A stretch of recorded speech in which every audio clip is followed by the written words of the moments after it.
একটা বিষয় নিয়ে অনেক কথা হচ্ছে, যেটা নিয়ে আসলে আমাকে অনেকেই কল করছেন। আমি এতক্ষণ শুটিং করেছি কারণ আমি চাইনি কাজটা ফেসে যাক, বিকজ যে লাইভ করেছে সে অলরেডি কাজটা মানে ফাঁসিয়ে দিয়েই চলে গেছে, সিনটা কমপ্লিট না করে চলে গেছে। সো আমি চাইনি এত কষ্ট করে একটা কাজ করছি সেটাকে আমি ফাঁসিয়ে দিই। সো আমি একদম সান টু সান শ্যুট করে তারপরে এই যে ফোনটা নিয়ে বসলাম। সো যে ব্যাপারটা ঘটেছে, আমি পুরোপুরি আমার চরিত্রটা প্লে করছি। আমি এমন একটা চরিত্র প্লে করছি যেটা কিনা স্পেশাল চাইল্ড, একজন অটিস্টিক আমরা যাকে বলি, এবং তার চরিত্রের প্রয়োজনে সে মারতে পারে, মানুষকে কামড় দিতে পারে, পানিতে চুবিয়ে মেরে ফেলতে পারে, অনেক এরকম ঘটনা ঘটাতে পারে। এবং আপনারা আর 15 থেকে 20 দিন পরই তো কাজটা রিলিজ হবে। সো রিলিজ হলেই তো আপনারা দেখতে পারবেন আসলে কাজটা কোন চরিত্রের জন্য কি করা হয়েছে। সো তা সে এমনভাবে হয়তো লাইভ করেছে যে আমি হয়তো তাকে পার্সোনালি অ্যাটাক করেছি। পার্সোনালি অ্যাটাকের কিছুই নেই এখানে, এটা তার বুঝতে ভুল হয়েছে। আমি যতটুকু করেছি আমার চরিত্রের প্রয়োজনে করেছি, যতটুকু স্ক্রিপ্টে আছে আমি ততটুকু করেছি। ইম্প্রোভাইজ হয়ে যায়, বাট ওটা পুরোপুরি চরিত্রের মধ্যে থেকে করতে হয়। সো আমি চরিত্রের বাইরে কিছুই করিনি, এটা তার দুর্বলতা। এটা সেই মেয়েটার ব্যক্তিগত দুর্বলতা যে সেটাকে প্রফেশনাল ব্যাপার থেকে বের করে এটাকে ব্যক্তিগত সমস্যা হিসেবে নিয়েছে। এবং ব্যক্তিগত সমস্যা হিসেবে সে কেন নিয়েছে এটা সে খুব ভালো করে জানে। এটা আসলে এটা নিয়ে আমার বলার কিছুই নাই। এবং সবচেয়ে বড় কথা, এখানে আমাদের সিনিয়র আর্টিস্ট আছেন, এখানে আমাদের ডিরেক্টর আছে, এখানে পুরো টিম আছে।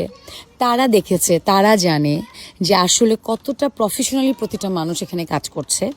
আমার মনে হয় আমার বাবার চরিত্রে এখানে কাজ করছে সেলিম ভাই, আমার ডিরেক্টর হচ্ছে রিঙ্কু ভাইয়া।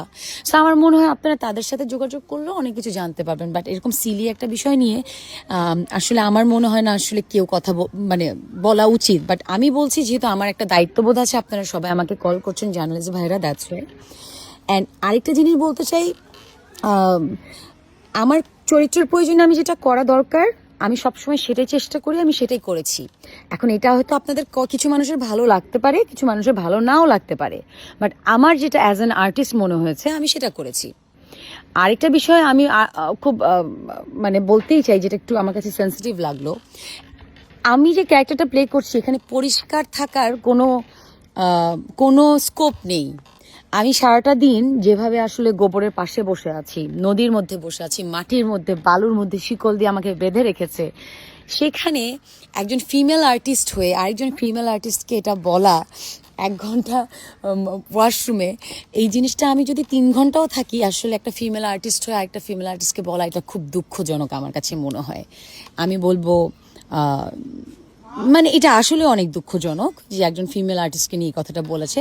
একজন একজন অ্যাক্ট্রেস হয়ে তো তার বোঝা উচিত যে আচ্ছা আচ্ছা একজন অ্যাক্ট্রেস কি কি ক্যারেক্টার প্লে করছে। সো এটাই আপনারা যখন দেখবেন আপনারা সব বুঝতে পারবেন। বাকিগুলা তো সব আমি বলবো যা যা বলেছে, আমার এখানে অনেক মানুষ আছে টিমে। সো জিনিসগুলা তো ইন্টেনশনালি তার বলা কিনা আমি জানিও না, এটা ব্যক্তিগতভাবে কোনোভাবে আক্রমণ করা কিনা সেটাও আমি জানি না। কারণ তার মুখ থেকে আমি যেগুলো শুনতে পেলাম বা আমি জানলাম, সেগুলো তো আরও টিম মেম্বার যারা আছে তাদের মুখের কথা তো আসলে কারোই না।